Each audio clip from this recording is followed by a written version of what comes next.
오늘 우리가 이 아침에 은혜 나눌 하나님의 말씀은 시편 23편 4절 말씀입니다. 우리 같이 한 목소리로 봉독하겠습니다. 내가 사망의 음침한 골짜기로 다닐지라도 해를 두려워하지 않을 것은 주께서 나와 함께 하심이라. 주의 지팡이와 막대기가 나를 안위하시나이다. 아멘. 오늘은 동행 그리고 회복 두 번째 시간입니다. 시편 23편 말씀을 나누는데요. 우리가 지난주에 나누었던 시편 23편 1절로 3절 말씀 우리가 보면 다윗은 푸른 풀밭 맑은 시냇물가로 인도하시며 곤고하고 지친 우리 영혼을 소생시키시는 하나님의 그 크신 은혜로 영적인 회복을 경험했고요. 온갖 연약함에도 불구하고 하나님의 이름을 위하여 의의 길로 인도하시는 하나님의 크신 돌보심 가운데 하나님이 자신의 목자 되심을 인정하는 그런 말씀을 나누었습니다. 오늘 본문은 다윗이 지난 삶을 돌아보면서 양치기로 살았던 소년 시절, 청년 시절의 모습이 있었습니다. 또 골리앗을 이기고 큰 업적을 세웠던 그때가 있었습니다. 또한 사울 왕의 미움을 받아서 생명이 위태로운 상황 속에서도 또 아들이 일으킨 반란으로 왕위에서 쫓겨나왔을 때에도 생애의 고비고비마다 하나님께서 함께 하셨다는 것을 인정하면서 오늘 본문 4절에 지금까지 상황과 전혀 다른 환경 속에서도 여전히 하나님은 내 자신의 인생의 목자가 되심을 고백하고 있는 다윗을 만나게 됩니다. 우리가 23편을 함께 나누면서 우리가 두 부분으로 나눠볼 필요가 있습니다. 1절로 3절은 누구에게나 누구나 인정하고 생각할 수 있는 그런 하나님의 모습입니다. 하지만 4절 말씀은 다릅니다. 사망의 음침한 골짜기를 지날지라도. 하나님과 동행하는 다윗의 인생이 항상 잔잔한 물과 맑은 시냇물, 좋은 곳들만 지나온 것은 아니었습니다. 항상 소생시키시고 힘을 주시고 하나님의 은혜로운 역사 속에서 뚜렷한 하나님의 인도하심 가운데 걸어왔던 것이 다윗의 생애의 모습이 아니었습니다. 그런 때대로 영혼의 고갈도 느끼기도 했고요. 갈 길을 잃어버린 양처럼 어디로 갈지 몰라 힘들어 낭망하며 지쳐있을 때가 많이 있었습니다. 어느 때는 하나님의 돌보심이 끊어진 것 같은 그런 공포를 느끼기도 한 것이 오늘 다윗의 모습입니다. 그래서 다윗은 시편 22편 1절로 2절의 말씀에 이렇게 고백하고 있습니다. 내 하나님이여 내 하나님이여 어찌하여 나를 버리셨나이까? 어찌 나를 멀리하여 돕지 아니하옵시고 내 실망하는 소리를 듣지 아니하시나이까? 내 하나님이여 내가 낮에도 부르짖고 밤에도 잠잠치 아니하오나 응답지 아니하시나이다. 이것이 그토록 용기 있었고 믿음이 있었고 하나님의 은혜 가운데 살았던 다윗이 하나님께 드리는 고백이었습니다. 우리도 마찬가지라고 생각합니다. 우리가 신앙생활하면서 하나님이 계시지 아니한 것처럼 느낄 때가 많이 있습니다. 나에게 어려움이 있고요. 우리 가족 가운데 어려움이 있고요. 물질적으로, 영적으로, 육적으로 건강 가운데 어려움이 있었을 때에 우리는 하나님을 잊어버릴 때가 있습니다. 내가 하나님을 열심히 믿는데 왜 하나님은 나에게 복 주시지 않지? 왜 이런 어려움을 주시지? 신앙생활 제대로 안 하는 저 사람을 보니까 크리스찬이 아닌 넌 크리스찬을 보니까 나보다 더 세상 말처럼 떵떵거리며 살아가고 있는데 나보다 윤택하고 풍성하게 살아가는데 나는 예수 믿으면서 신앙생활하면서 더욱더 희생하면서 사는데 왜 하나님은 나를 이렇게 해두실까? 다윗처럼 이렇게 고백할 때가 많이 있습니다. 내가 하나님께 낮에도 밤에도 부르짖는데 하나님이 어디 계십니까? 내 목소리를 듣지 않으십니까? 그럼에도 불구하고요. 우리가 하나님이 우리의 목자신 사실을 확인하고 그분 앞에 우리의 모든 것을 다 내려놓을 수 있는 이유는요. 반드시 우리 가운데 평화로운 어떤 환경을 어떤 여유 있는 생활 때문만이 아닙니다. 다윗을 보십시오. 오히려 하나님이 자신의 목자가 되신다는 사실을 평범하게 하나님께 고백하다가 이제 180도 다른 사망의 음침한 골짜기 그 한복판에서도 어떻게 고백하죠? 주님께서 나와 함께 하신다. 동행하시고 회복시켜 주신다. 하나님께 고백하고 있는 것입니다. 그러면요, 오늘 다윗이 말하고 있는 사망의 음침한 골짜기는 과연 어디이겠습니까? 다윗이 경험했던 그 생각으로 한번 우리가 돌아가 보았으면 좋겠습니다. 다윗은 우리가 잘 알고 있듯이요. 하나님의 사랑을 받아서 하나님의 선택을 받고 왕이 되었습니다. 또한 여러 가지 많은 이적들을 행했죠. 작은 어린 몸으로 골리앗 큰 거인 장수를 물리치기도 했고요. 하나님의 은혜 가운데 어찌됐든 왕으로 기름 부음을 받았습니다. 하지만 그의 왕의 생활이 그리 순탄치 않았습니다. 사울 왕의 핍박도 받았고요. 그 아들의 그 반란도 경험하게 되었습니다. 오늘 본문의 말씀은요, 다윗이 사랑하는 그 압살롬의 군대에 쫓겨 도망하는 과정에서 아마도 생각하며 쓰여진 것이 아닐까 생각합니다. 다윗은 그 압살롬 군대의 추격에 도망해서 예루살렘 동편 감람산, 그 고원이었던 감람산 그 고원을 넘어서 예루살렘에서부터 시작되는 바위투성이의 험난한 계곡을 따라서 요단으로 향해 갔을 것입니다.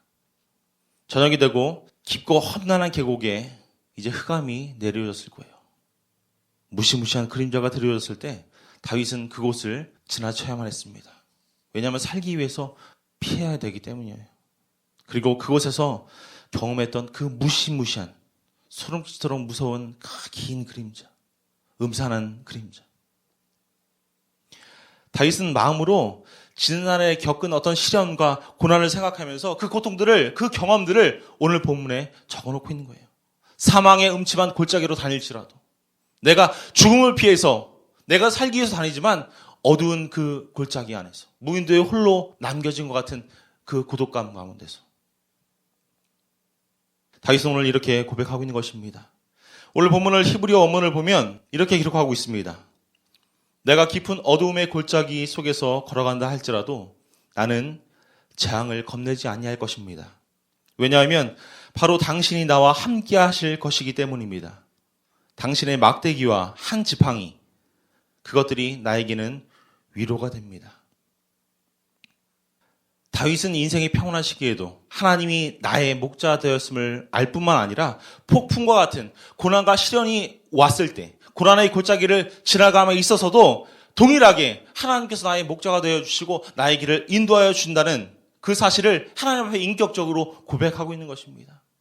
내가 잘 됐을 때만 하나님께서 나에게 복 주시고 하나님께서 능력 주셔서 내가 감사합니다 고백하는 것이 아니라 내가 어렵고 내가 힘들고 내가 낭망했을 때 그때에도 하나님이 나의 목자가 되어주셔서 나의 걸음을, 나의 길을 지금껏 인도하여 주신다라고 고백하는 것이 오늘 본문의 다윗의 모습입니다. 다윗은 이전에도 수많은 골짜기를 지나왔습니다. 어쩌면 지금 이 고백을 하고 있는 지금 이 시간에도 다윗은 그 골짜기를 지나고 있습니다. 사망의 음침한 골짜기, 나를 해하고 나를 상처 주고 나를 아프게 하는 그 인생의 골짜기, 앞으로도 그런 계곡을 얼마만큼 지날지 모릅니다. 아무것도 모르는 그 시간에 그럼에도 불구하고 그러한 위기가 언제이든 간에 다윗은 동일하게 외쳤던 거예요. 어떻게 외칩니까? 나는 두렵지 않습니다. 나는 무섭지 않습니다. 사망의 음침한 골짜기를 다닐지라도 나는 염려하지 않습니다. 왜냐하면 하나님께서 나와 함께 하시기 때문입니다. 이런 고백이 우리의 고백이 다 될 수 있기를 축원합니다. 이것이 바로 믿음이라고 생각합니다. 믿음은 우리로 하여금 환경을 능가하게 하는 그 하나님의 사랑을 우리 가운데 느끼게 해주는 거예요. 믿음은 하나님께서 우리 가운데 선한 일을 계획하시고 예비하시고 이끌어 주실 그 일들을, 그 소망을, 꿈들을, 비전을 내가 인정하는 거예요. 만약 우리의 믿음이 사망을 이기고 고통을 이기고 시련을 이기는 믿음이 아니라면 우리가 왜 신앙생활할 필요가 있겠습니까? 우리가 교회에서 예배드리고 우리가 하나님 앞에 머리 숙이며 기도하는 이유가 어디 있겠습니까? 우리의 믿음의 음침한 골짜기에서, 사망의 음침한 골짜기에서 우리의 믿음이 희망을 갖게 만들어주지 못한다면 우리는 왜 예배하고 우리가 왜 신앙생활하고 있겠습니까? 왜 우리가 날마다 모여서 기도하겠습니까? 사랑하는 여러분, 우리는 하나님을 믿습니다.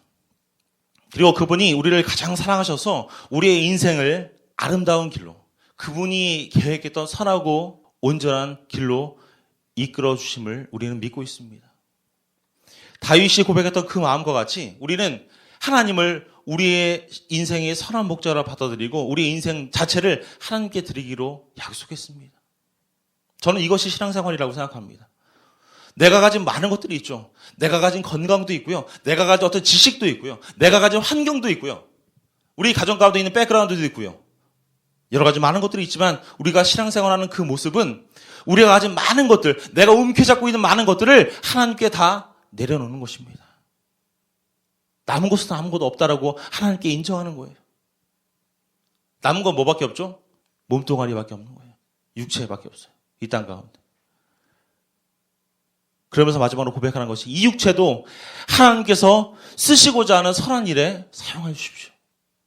이렇게 부족함 가운데, 겸손함 가운데 기도하는 것이 여러분들의 신앙생활의 모습이라고 생각합니다. 우리는 우리의 자녀도, 우리의 희망도, 우리의 물질도, 우리의 모든 것을 다 하나님께 드렸습니다. 남은 것이라고는 우리 육신밖에 없는데 이것도 바라기는 주님을 위해 힘쓰시길 원합니다. 하나님께서 이 땅 가운데 주님의 거룩한 피조물의 모습으로 우리를 만들어 주셨어요. 각자의 외형적인 모습은 다르지만 우리들의 모습 가운데 분명 예수 그리스도가 드러날 줄 믿습니다. 하나님의 귀한 말씀이 드러날 줄 믿습니다. 귀한 우리 가정 가운데 하나님의 선하시고 아름다운 계획하심이 드러나게 될 줄로 믿습니다. 부족하지만 우리 교회 가운데 하나님의 선하고 아름다운 계획하심이 드러나게 될 줄로 믿습니다. 그러기에 우리는 예전의 삶의 방식을 다 벗어버리고요. 그리스도 안에 있는 새로운 삶의 방식을 따라야 하는 것입니다. 사랑하는 여러분, 예수를 믿고 우리가 구원을 얻은 것은요. 신앙생활하면서 착각할 때가 있습니다. 우리를 형통한 길로 걸어가게 하리라는 하나님의 어떤 보증수표가 아닙니다. 이스라엘 백성들을 한번 상상해 보십시오. 이스라엘 백성들이 애굽을 떠나 가나안 땅에 도착했을 때에 그들이 상상했던 것은 무엇입니까? 하나님께서 약속하셨던 젖과 꿀이 흐르는 그 땅, 우리를 윤택케 해주고 비옥한 땅. 하지만 그 가나안 땅에 들어가게 되니까 첫 번째로 그들을 반긴 것은 무엇입니까? 전쟁과 기근과 핍박과 고난, 시련. 광야 생활이 그 이스라엘 백성들을 맞이해 줬어요. 하나님께서 애굽에서 떠나서 가나안으로 이끌어 주셨는데 그들을 막고 있는 것은 이런 어려움이었다는 사실이에요. 물론 그곳에서 살아계신 하나님의 동행하심을 경험하며 이스라엘 백성들은 나아갔습니다. 전제 나아갔어요. 그러나 분명한 것은요, 하나님이 사랑하시는 이스라엘 백성임에도 불구하고 그들은 끝없는 고난과 끝없는 시련을 통과해야만 했다는 것입니다. 우리도 마찬가지입니다. 예수를 믿고 구원받은 사람들은 기도와 믿음을 통해서 또한 하나님께 순종하는 삶을 통해서 삶의 환경을 바꾸고 인생을 바꾸고요. 더 나은 삶을 살 수 있습니다. 단연코 있습니다. 우리의 믿음 통해서 우리의 인생을 통해서 하나님은 우리와 관계하는 그 사람들을, 우리와 관계하는 환경들을 또한 바꾸길 원하십니다. 그런데요, 여기서 우리가 오해하지 말 것은요, 그 믿음이 우리의 삶을 단순히 축복과 번영, 어떤 평안으로 인도하는 것은 아니라는 사실입니다. 로마서 8장 18절 말씀 보시면 바울은 고백하죠. 생각하건대 현재의 고난은 장차 우리에게 나타날 영광과 좋게 비교할 수 없도다. 오히려 믿음은 장차 나타날 영광들을, 그 소망들을 보여주는 것입니다. 그 소망 때문에 우리가 가치 있고 우리가 고난도 견디고요. 우리가 시련을 이기며 하나님이 주신 목표를 찾아서 갈 수가 있는 것입니다. 그래서 오늘 다윗은요, 죽음의 그림자가 드리워지는 이 골짜기를 지나기도 하고요. 거기서 극적으로 도우시는 하나님의 은혜의 푸른 풀밭을 경험하면서 그 하나님께서 다윗 자신과 우리의 목자가 되어주신다는 사실을 다시금 고백하고 있는 것입니다. 다시 한번 말씀드립니다. 우리가 하나님을 믿는다고 했어요. 하나님을 믿고 우리가 은혜를 받는다고 해서 내가 변한 것처럼 우리의 환경이 180도 변하지 않습니다. 내가 변화시키고자 하는 사람이 그렇게 쉽게 변화되지 않습니다. 어떤 분들은 이렇게 질문할 줄 압니다. 그럼 우리가 무엇 때문에 예수를 믿겠습니까? 하지만 우리는 믿음 가운데 이렇게 대답할 수 있습니다. 이전에 경험했던 사망의 골짜기는 오직 두려움과 고통과 상처만을 안겨주었던 그런 골짜기였지만 이제 내가 예수 그리스도를 믿고 그분을 목자로 삼고 있는 지금 우리가 지나는 이 사망의 음침한 골짜기는 우리가 믿는 주님이 누구시고 그분과 나와의 관계가 우리에게 있어서 얼마나 중요한지를 체험하게 해주는 그런 귀한 장이 될 수 있는 거예요. 예전에는 그 사망의 음침한 골짜기가 나를 아프게 하는 그곳이었지만 지금 우리에게 사망의 음침한 골짜기는 하나님을 다시금 만나게 해주는 장소입니다.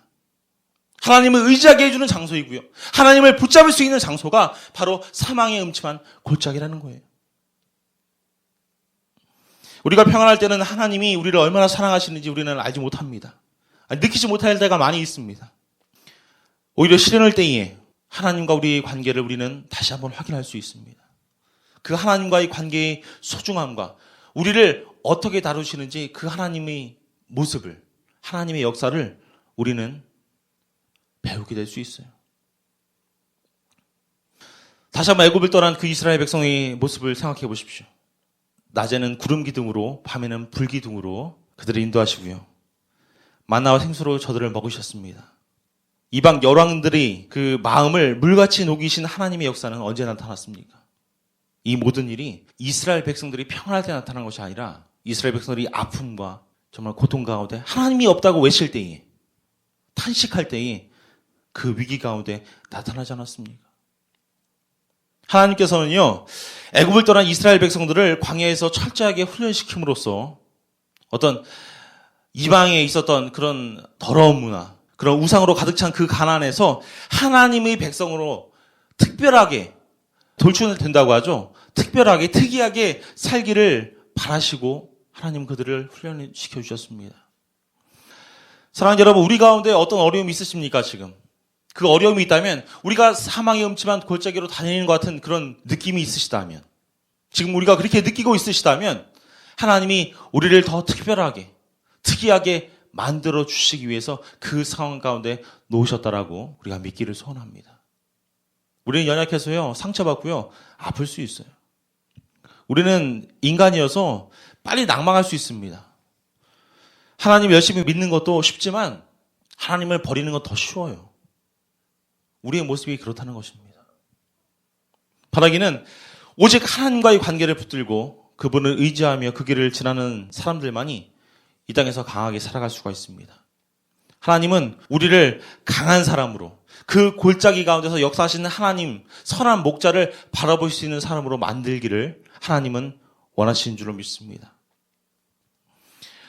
사랑하는 여러분, 그러므로 우리가 사망의 음침한 골짜기로 다닐 때에 늘 잊지 말아야 될 것은요, 목자이신 주님께서 우리와 함께 동행하신다는 것입니다. 고린도후서 4장 8절로 9절에 이렇게 말씀하고 있습니다. 우리가 사방으로 우겨쌈을 당하여도 쌓이지 아니하며 답답한 일을 당하여도 낙심하지 아니하며 핍박을 받아도 버림받지 아니하며 거꾸라뜨림을 당하여도 망하지 아니한다 말씀합니다. 어떻게 이런 일이 있을 수 있겠습니까? 주님께서 나와 같이 계시기 때문입니다. 하늘의 땅과 세계와 그 가운데 모든 것을 창조하신 그 하나님의 역사가 선한 목자가 되셔서 우리와 같이 계시기 때문입니다. 우리 예수님은 마태복음 28장 20절에 이렇게 우리에게 약속하셨습니다. 내가 너희에게 분부한 모든 것을 가르쳐 지키게 하라. 볼지어다 내가 세상 끝날까지 너희와 항상 함께 있으리라. 잠시만 우리와 함께 있는 것이 아니라 세상 끝날까지 너희가 이 세상 끝에서 천국에 오는 그 시간까지, 아니 천국에서도 너희와 항상 함께 있으리라. 그렇기 때문에 이 지식을 우리가 우리 마음속에 간직해야 하는 것입니다.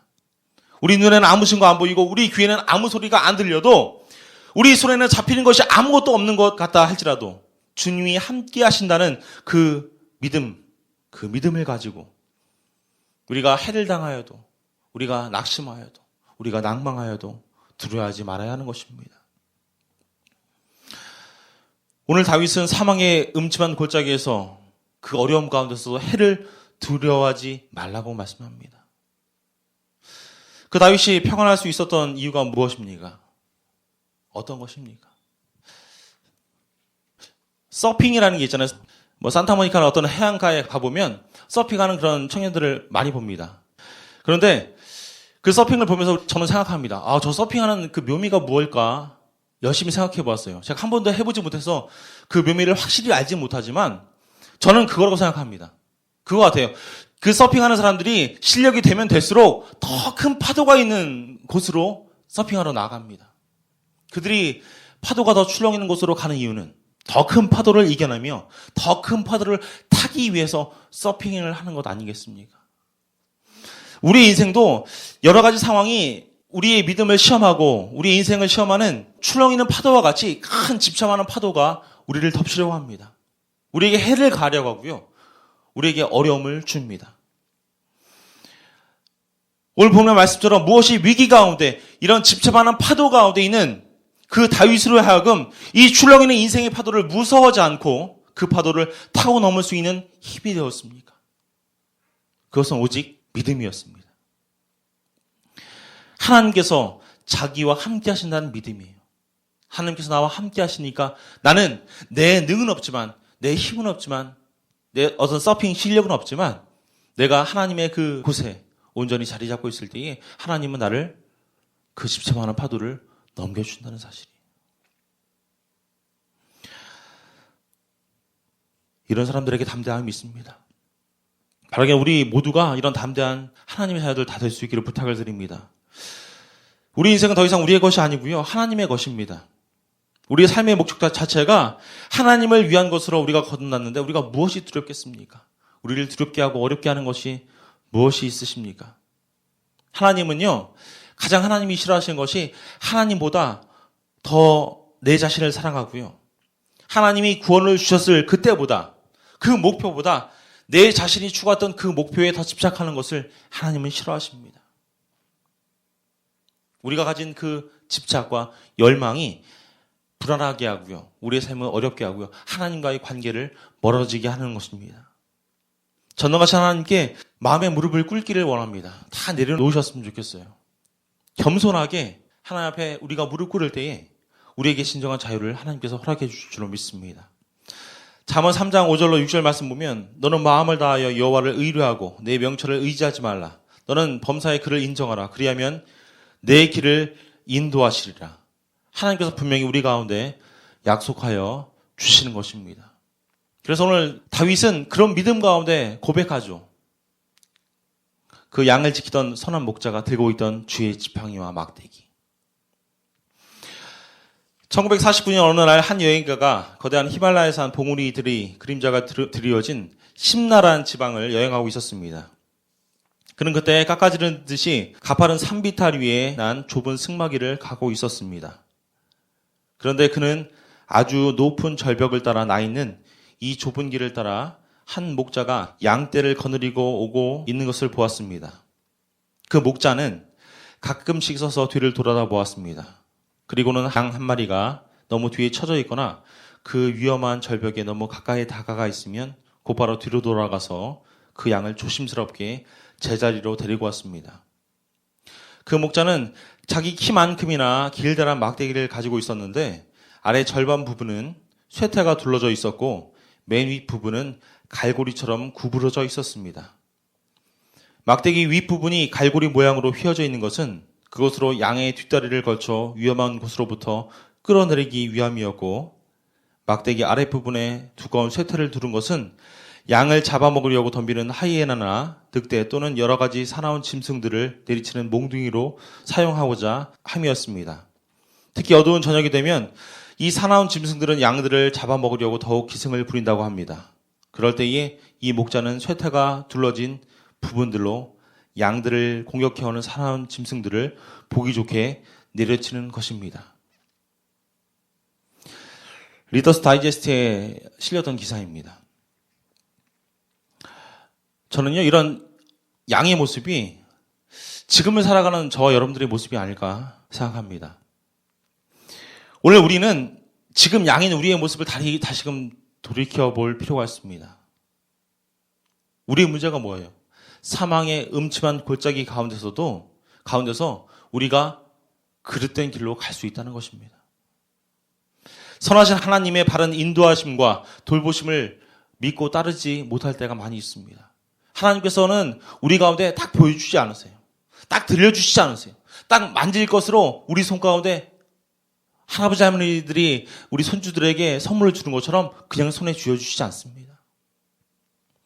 비록 우리가 사망의 음침한 골짜기로 다니라 할지라도 거기서 하나님의 거룩한 은혜로 말미암아 새롭게 갈 길을 우리 가운데 알게 하여 주십니다.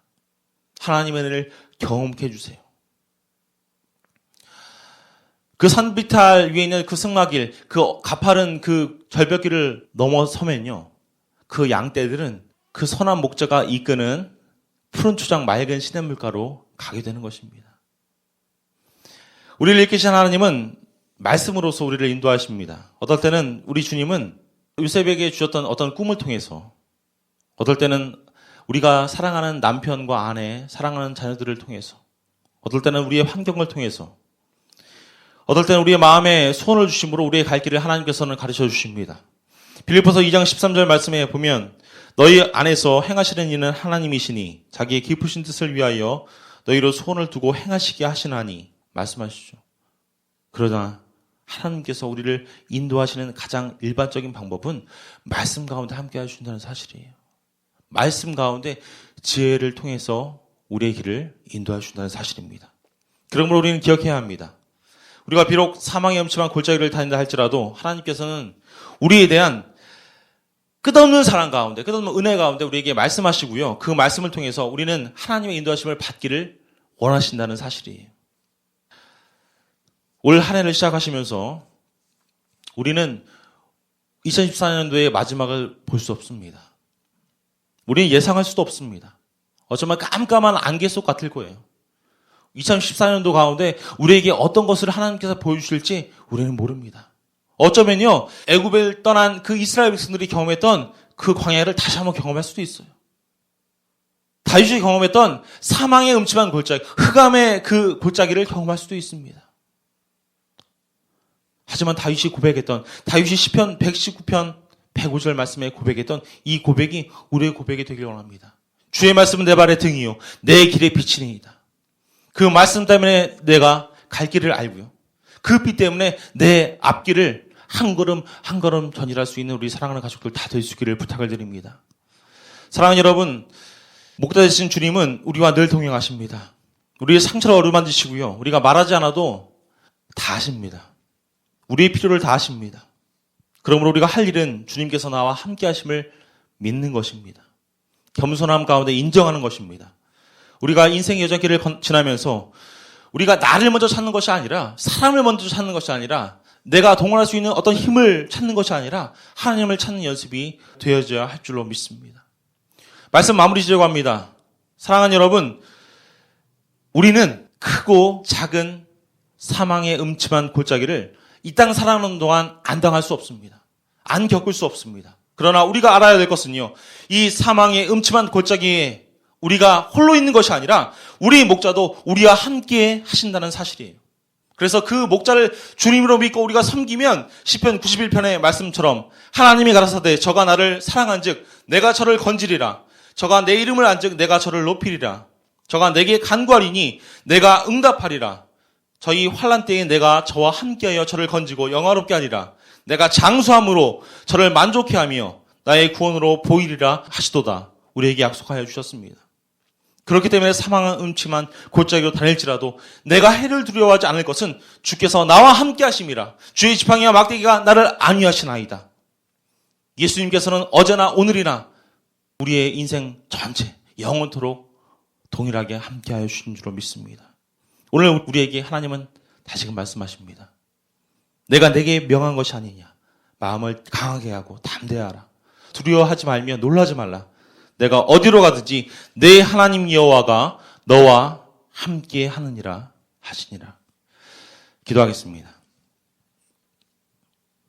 참 좋으신 아버지 하나님 감사합니다. 늘 선한 목자 되신 주님과 동행할 수 있는 그런 믿음이 우리 가운데 일어날 수 있도록 하나님 인도하여 주시옵소서. 우리의 상황이 사망의 음침한 골짜기라 할지라도 그곳이 바로 하나님을 온전히 만날 수 있는 귀한 장소이고, 그곳이 바로 하나님과 나의 관계를 바로 할 수 있는 장소이고, 그곳이 바로 내가 겸손해질 수 있는 장소임을 다시금 하나님 앞에 고백합니다. 하나님, 우리를 겸손히 하나님 만들어주시고 다윗이 가졌던 그 믿음 가운데 오늘도 전진할 수 있는 저희들 다 될 수 있도록 하나님 인도하여 주시옵소서. 감사드리며 예수님의 이름으로 기도드립니다. 아멘.